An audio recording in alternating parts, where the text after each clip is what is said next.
Welcome to Discover Marshalltown. I'm your host, Denny Gravenbauer, and yes, that's right, we're back. After 157 shows and about a 5-year absence, we're back on MEC TV to bring some of the best and most interesting conversations about people in our community.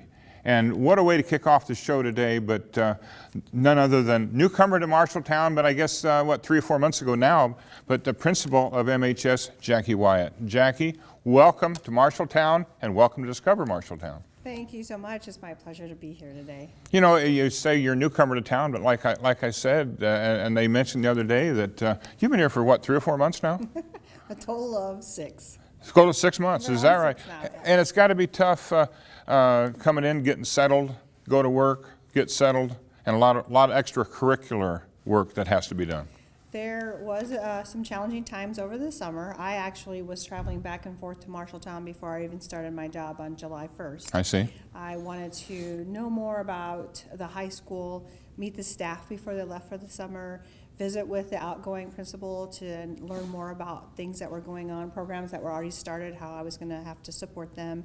I attended the Bobcat fundraiser. Really? Mm-hmm. So I was there, and I really wanted to get to know more about the school community as fast as I could. Mm-hmm. Well, tell us where you came from, and how did you land on Marshalltown to come and be the principal?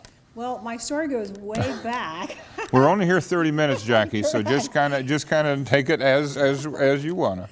I actually am not a native Iowan. I grew up in Florida. My father was in the military, and that's where I met my husband. And we came to Iowa, or I came to Iowa about 32 years ago, and landed in Sioux City. We had lived there in the same home for the last 30 years. Really? Worked in education, first in a parochial school, then transferred to public school, and then into administration after being a mathematics teacher for 15 years. Our daughter went to school at Iowa State, met her husband while living in Ames, and they have settled in State Center, where they live with our 2 grandkids.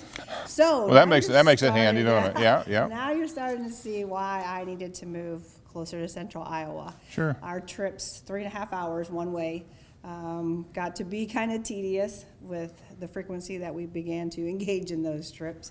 It was very difficult for her, too, to take a infant 3.5 hours our way. So she just one day said, "Hey, Mom, would you consider moving to central Iowa, somewhere, not necessarily State Center, but close by, so that you can be involved in the kids' lives with greater frequency." So I'm happy to say that it is a pleasure that when we drive to Ames and on the way home, if we decide we want to stop by and say goodnight to the grandkids, we do that. You can do that. Yeah, and they're usually surprised to see us at the door. Sure. And it's fantastic. So. Now, were you principal in Sioux City? Correct. You were principal there? I was a principal there. Again, I transferred from parochial schools after 9 years into the public schools as a math teacher. Decided at one point that I probably should go ahead and get my master's degree so I could move up on the pay scale. And my husband and I spent a lot of time contemplating what that degree should be in. And at the time, there weren't a lot of online programs, so I did choose educational administration because it was fully online, and I was able to complete that in a year. At the time, I also had a 1-year-old, so you can imagine trying to go to classes away from the home would be a little bit difficult. And then had an opportunity. It was a great opportunity at North High to shadow some administrators, complete my internship, and immediately left there as an assistant principal at West High, eventually being handed the reins as the head principal 5 years ago. You know, I guess I'll go back to my day. When a teacher said they wanted to become a principal, they would move up the ladder within, and I went to a parochial school, and they would move up the ladder and be a principal. But today, it's got to be a lot more refined, much harder to be a principal, I think, maybe now than it was back in my day. But so there's a lot more to it. I think there is. I know that I had a lot of experiences as I was teaching, opportunities to be a teacher leader, to work with school data, to participate in building leadership with a team of people as we worked on professional development. And when No Child Left Behind came out in 2000, that really became the focus of how are we going to use data to make decisions, and how are we going to impact student achievement. So I was fortunate in that my experiences as a classroom teacher gave me a lot of skills. There's still a steep curve of learning that occurred when I transferred from the classroom into administration. But those skills in data analysis and the types of professional development I had as a classroom teacher and becoming an instructional leader really were fundamental to the kinds of skills that I needed to lead a school. Now, I heard you speak at Rotary a couple months ago or whenever, and you really talked about something that really got my interest.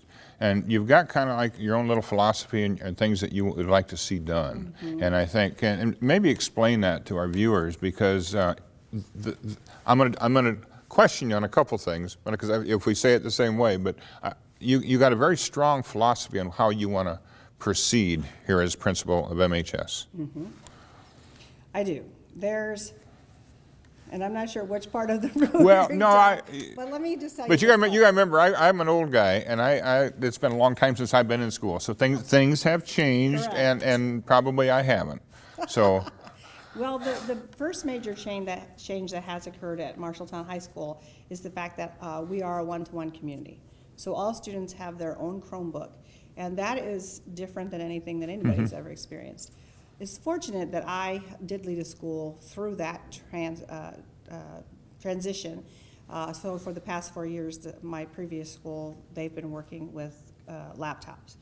And it is difficult. Now let's explain what you're saying, because you're talking about every student gets a computer. Correct. And they're being taught off of that computer, on that computer. It changes, but it's a hybrid right now that's occurring.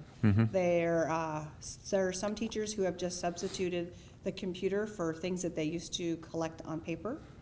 There are other teachers that have taken the computer and used it in ways that were never thought of before.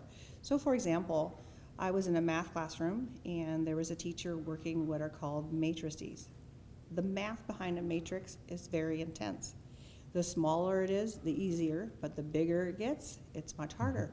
So with the computer, students were able to go to a website, enter their data, and get the magical numbers because the computer did the difficult math. Back in the day, when we would do that by paper, one little error would just mess the whole problem up. So kids were able to use the matrix and solve some problems and get the answers right away in ways that they never would have. That is innovative. That's brand new. Now homework is due maybe at midnight, where it used to be at the beginning of class. Really? So, you know, there's some different ways of thinking about technology, and the teachers have been out on the web and investigating all kinds of wonderful applications and ways that they can engage students in their learning. And sometimes, right now, we're still in transition. One of the things that needed to occur is that students also need professional learning on how to use the computers. Yeah. So we've learned that early on. And I'm sure that, you know, even though the computer it seems sometimes outdated or hard to learn for me to learn, these kids are growing up with the computer, so they know the computer's inside and out, but now you're kind of throwing them a different aspect of that computer. Absolutely. And with the use of computers by students at the middle school, our 9th grade students came in pretty strong. It was our 10th through 12th grade, through 12th grade students who found it a little bit more challenging. But it is wonderful to walk into a classroom and see students in different aspects of their assignment and completely engaged in their learning and collaborating with each other. Opportunities are just abounding there for different ways to use that technology. So do we see the kids walking on the hallway with a computer under their arm rather than books? No, I mean going from class to class to class, and not stealing. Not so much under their arm because it's pretty sensitive and you don't want to break that, break anything on it. But in their backpacks, certainly most kids carry backpacks now. There aren't a lot of students who use lockers anymore. They just don't, and the reason is they don't have a lot of books. Those experiences that if we can get an e-book, we will get the e-book so that students don't have to take it back and forth, forget it, lose it, whatever. And then there'll be classroom stats to support some learning in the classroom. So they just log into that at whichever class they're at, and they can stay in the, and there again, that's an innovation that's almost unheard of, you know. And how have we had that at Marshalltown before? No, well, somewhat. There was a pilot going on with the science program, just to kind of check it out.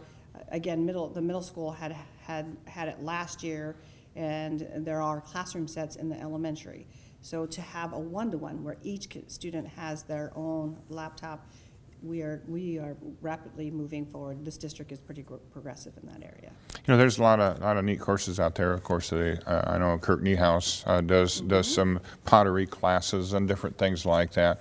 What are classes that a person normally wouldn't expect to find in a high school? Are there any innovative things like that? Well, I do know that coming here to Marshalltown, Project Lead the Way is an initiative that is statewide, and many districts have it. However, the courses around biomedical sciences, this community has been a strong supporter of backing that program in particular. We do have the engineering side as well. Sure. They supported that too, but biomedical sciences has an annual expenditure of the different kinds of supplies that are needed in her program that prevent many districts from offering that type of a program. And it just keeps growing. So we're getting ready to add the 4th course in this progression of courses for biomedical sciences. And it supports the need in the community in terms of healthcare, that type of stuff. Students want to engage in science curriculum. This is very engaging curriculum. I remember walking into her classroom and the students were taking DNA and this is high school? This is high school. This is, okay, They have like a CSI, spun huh? DNA, absolutely. And then using paper models, they've created offspring from different couples who have carriers of a variety of diseases and tried to determine the gender of the offspring and if they have become carriers of those diseases like sickle cell, some things like that. And it's good for them to know how that comes about. It's just amazing how the curriculum has changed, you know, through the years. But again, when our kids are leaving high school, they have got a college direction that they want to go, which then brings me to my next point of the kids. There's so many of the kids that I seem to talk to that they're not only taking high school courses, but they're out here at MCC taking college courses. And holy smokes, that puts a lot on that student. That is an awesome opportunity that the students at the high school can take advantage of, and I wish a lot more students would do that, because you could essentially get your freshman year of college completely paid for by the school district and leave high school with upwards of 16, 20 credits if you think about it and plan your courses correctly. So you can do them here at the college, you can do them in the school, and you can do it online. Oh, so you don't even have to come, you can just do it on really? So lots of opportunities. So how does a teacher or a principal, how do they direct a student in a direction that they may want to explore? Well, I believe that actually starts in 8th grade. Really? There are 8th some grade, things wow. that occur in 8th grade with career explorations. They have an opportunity, for example, they do I want to say, is it a 12-week course in engineering and a variety of things. So they can just like get a little taste, and then they have a career fair there, and they begin to say, all right, what about this course? What about welding? What about carpentry? What about business? Those are some areas I'm interested in. And we want to direct them not only from 8th grade through high school into college. Really? And we're definitely promoting MCC. And it's a great fit. You know, I know MCC's got construction company or construction classes that are taken out here, and I've had the opportunity to work a couple of those in the spring where they have kind of a spring fair where they bring all the high school students in, or many of their students in, to build stuff on time and be judged and graded. And so there's a lot of need. Again, we're so fortunate to have the connection with the high school and the college that the two can work together. Yep, Dr. Robin and I were just visiting this morning about that Is that right? collaboration. And I'm excited because I want students to know that your education doesn't just stop when you graduate from high school. It goes on. And some students may go straight into the military, others may go into the world of work. But even those who go into the world of work, we hope that they're coming out with some experiences at the high school. Even if they go into construction and choose not to get a certificate from the community college, what have you done in the high school? How have you learned about rough framing? What have you done with machining? What have you done with some welding in the high school? How have you done some software and Microsoft applications on the computer? Maybe you have done some computer IT in that class of networking. So there's some things that they have opportunities to do in the high school that before they get out. But the point being that it all leads to something that'll help you be a stronger wage earner in your next life. And you know, it's great that they've got that's being offered to them. You know, there's things like that. And it's kind of funny. I got my granddaughter's 13. She's in her first year at Miller, and she wants to be an orthodontist, and she's got it planned out where she's going to go to MCC for a couple of years, and she's going to this college. And this is what, a sixth grader, you know. And I'm thinking, golly, I still don't know what I want to be when I grow up. So I mean, it's just kind of nice to know that you know, and there again, they've got to be getting some direction from the school. And that is, I think that started maybe 7 years ago. Iowa has offered what is called gaining early awareness and readiness for undergraduate programs. Marshalltown Community School District is in its second round of that grant. And what happens is there's a cohort group of students who identified to receive this scholarship for post-secondary training. So we're in our second go-round. They're currently 8th graders. And what's nice is that there's specific goals that are designed within that program, specifically identifying those careers, career exploration. How are we going to educate students and parents about the process for getting into whatever program it is? It doesn't have to be a 4-year school. It could be a 2-year school. It could be a technical school. What is it that will help these students to get more post-secondary training? Again, they're coming up, and we have learned from that. We've learned from the first round. Now we're on our second round. Career exploration is the conversation that we have to have.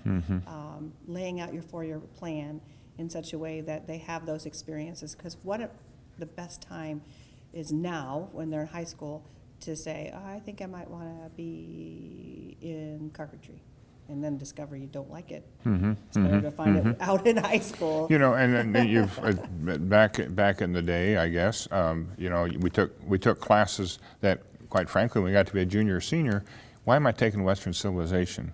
Why am I taking this class? Why am I, you know, failing this class? Why, you know, on and on and on it kind of goes. But now you're giving that student the opportunity to actually take a course that will propel them into their career. And I would like to say, even if we are taking Western civilization, how can we wrap the concepts in Western civilization through the lens of the career?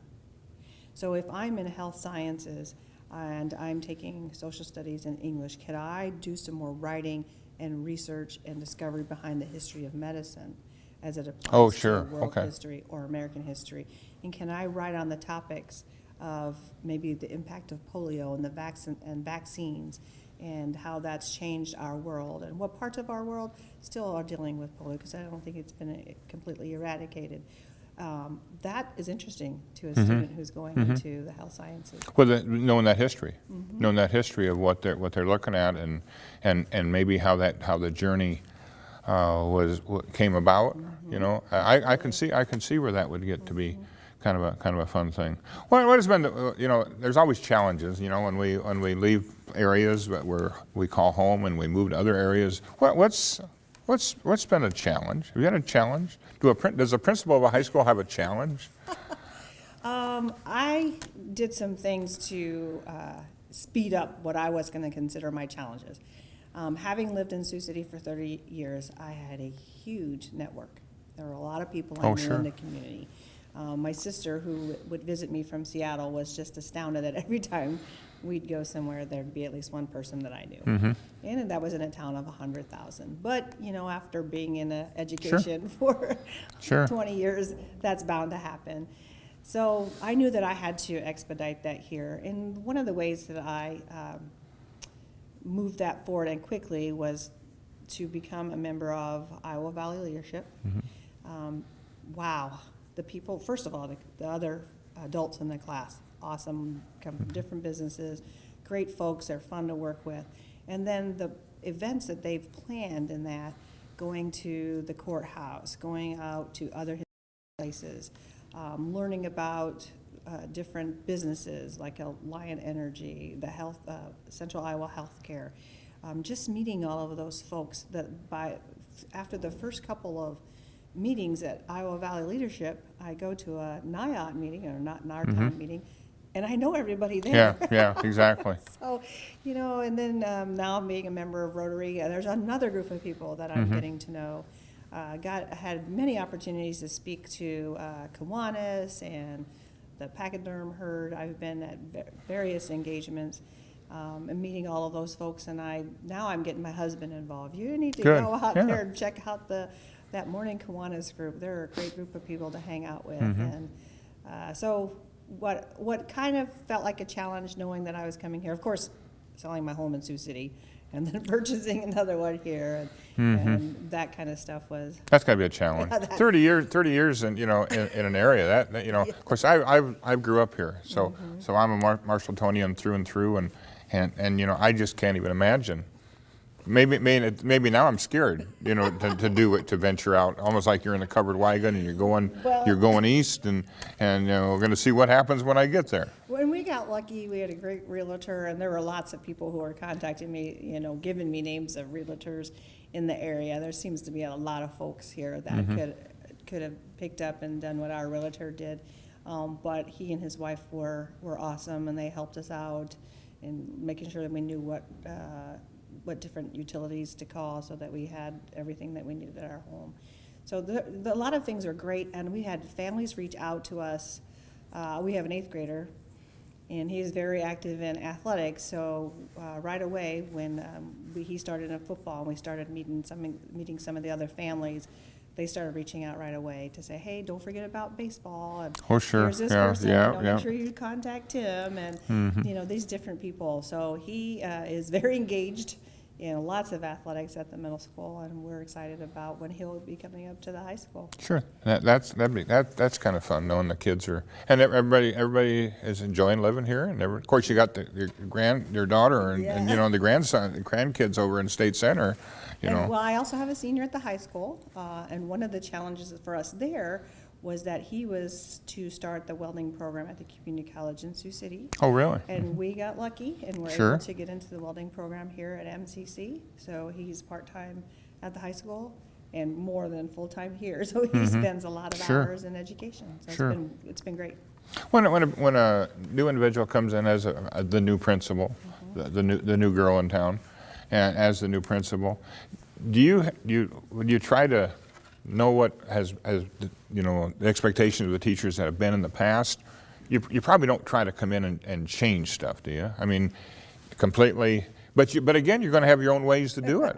Doing it. So how do you come into a?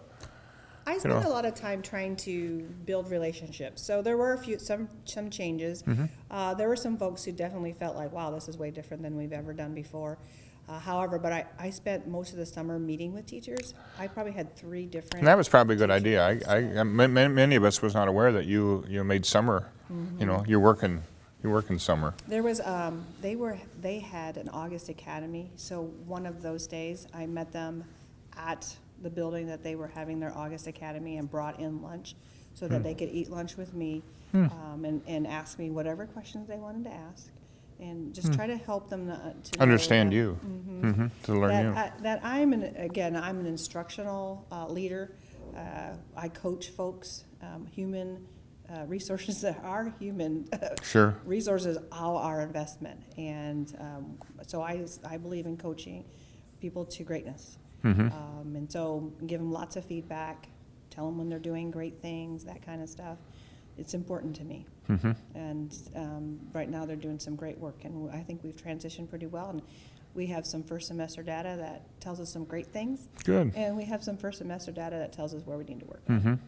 It seems like, I'm thinking if I was, they made me principal tomorrow, what would I do? I guess, do you get a chance to go into the classrooms? Oh, absolutely. with the students and the teachers? Absolutely.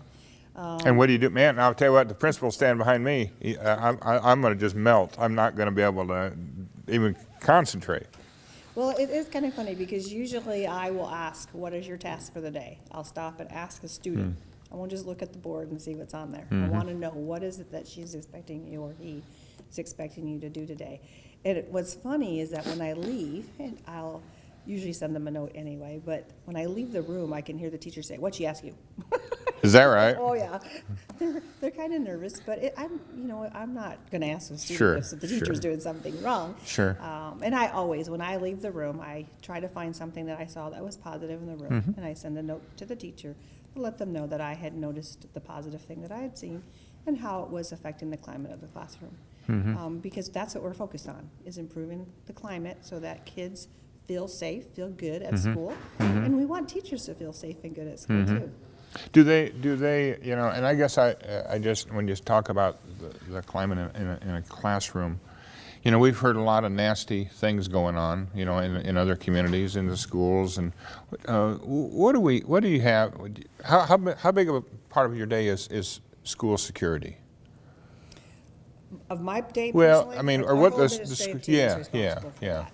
So we Is that scary right now? I mean, do you get scared thinking of what, I do not. could be happens? And that's a good positive. I do not. Positive way. I am not afraid at school ever. Most of the students are moving about their business. It is a 7-period day, which is very traditional. Most of us experience that, a 7-period day. So there, every 50 minutes, there's 1,400 kids in the hallway. Wow. Yeah. So, and they're moving, and then during the 50 minutes, it's pretty quiet in the hallways. But we do have folks that are moving around all the time. We have a school resource officer employed by the Marshalltown PD. We also have a juvenile court school liaison officer employed by juvenile courts, in addition to 6 other administrators. So there's 8 of us all together who can move around the building at any point. We do wear a radio with a hearing piece so that we can communicate to each other quickly if there's a concern anywhere, and then we move. But most of our visitors come straight to the office. Some have to be directed to the office to check in, but they check in, they check out, and it's great. Good. I guess we're kind of in our closing minutes here, but what does a high school principal like to do in her spare time? I love to go to the movies. Although I've What's your favorite movie? The last Star Wars was actually. You're a Star Wars person? Absolutely, I'm that. Well, let the force be with you, because I'm sure the audience out here today will be able to relate to I that. own copies of all of the first 6 Really? movies. Yep, I do. So, yeah, I'm a Star Wars person. And unfortunately, I've only been able to see it once. I probably would have seen it 2 or 3 times by now normally. I do enjoy reading as well. But on Friday afternoons, I race home because my grandkids are babysat by my husband on Fridays. So I want to spend some time with them. Get a chance to have the Yeah. grandkids here. Yeah. How old are they? They're just 2 and 4. Oh my. And the third one's on the way. Okay, so I was going to say they're active. I got yeah. a 2-year-old also that runs circles around me. It's the reason I don't move very fast, because it's smaller circles that way. But well, it's been really a privilege to have you here. We've had an opportunity to meet a couple times, and we were talking about who the first guest should be, and I said there's only one person that I could see of bringing this show back, and is bringing you into this. And so we do appreciate you coming in, taking time out of your busy day. Now we have to stay after school since you've been tardy over this last half hour or so. I stay after school every day, but. And you're right, 30 minutes went by pretty fast. But I want to thank you again for coming to Marshalltown first. Thank you very much for coming to Marshalltown and being part of our community. And we hope you enjoy our community, and your kids and our kids are in your hands. Well, thank you very much. It's my pleasure. We're looking forward to working with you in the future. So thank you very much, Jackie. And we want to thank everybody out there too for tuning us in. Again, coming back after a few years off, but we're ready to hit it full force. You've been watching Discover Marshalltown with my guest, Jackie Wyant. I'm Denny Gravenbauer. We'll see you next time.